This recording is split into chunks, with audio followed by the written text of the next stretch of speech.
फक्त काहीच दिवस या घोषणा, या जय जयकाराने सारी पुण्यनगरी दंग होऊन जाईल. ढोल ताणले जातील, ताशाची तर्री वाजेल, शंखनाद सुरू होईल, मंडप सजतील, जिवंत देखावे, हलते देखावे, मिरवणुका, या सर्वांनी तर संपूर्ण पुण्यनगरी विलोभनीय दिसायला लागेल.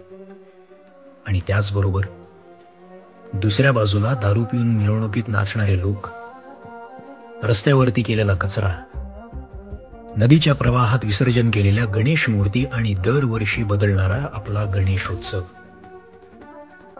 आनंद व्यक्त करणं म्हणजे नुसतं डीजे लावून नाचणं, दारू पिऊन मुलींची छेड काढणं, मारामाऱ्या करणं, खरंच हेच बाप्पाला हवं असेल का? नमो नमो नमस्ते.